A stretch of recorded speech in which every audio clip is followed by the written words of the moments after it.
uyu mujene bamwita Mumukunde cyangwa bamufisho ni nyuma yo gusohora indirimbo yita Crazy Mix ikundwa n'abatari bake ku rubuga rwa YouTube ndetse n'izindi mbuga akoresha. Asohoye indi ndirimbo ayita Stay Nanjye cyangwa se Gumana Nanjye.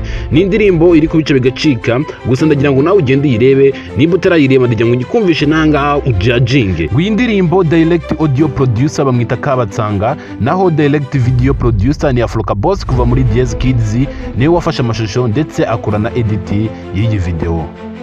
Ni umujene nawe uri kubikora bigacika, nawe ufite igihangano ushaka kugisohora wamureba kuri Instagram yitwa Lova Kabosi. Ni umujene uri kubikora kabisa. So tugende turebe indirimbo y'abamufisho, tuyikunde, dukore subscribe, dukore share, twandike na comment, kandi dukomeze tumusupporting n'ibindi bihangano agiye gusohora biracyaza.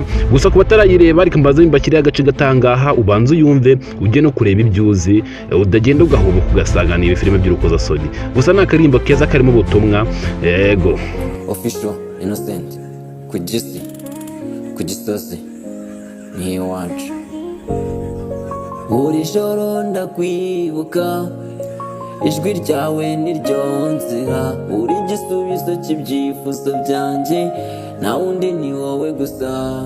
Ndagukunda ntiwabyumva, mu mutima wanjye urimo wenyine, nta wundi nabona umeze nkawe, uboneka hake. Stay nanjye ndagukunda ntiwabyumva, mu mutima wanjye urimo wenyine, nta wundi nabona umeze nkawe, uboneka hake. Asweya ni wowe nshaka kwikundira, wowe umamase mu gihe mfite inyota, uri umumararungu mu mutima wanjye, mpora nkuharaye. Uri umwuka mpumeka mu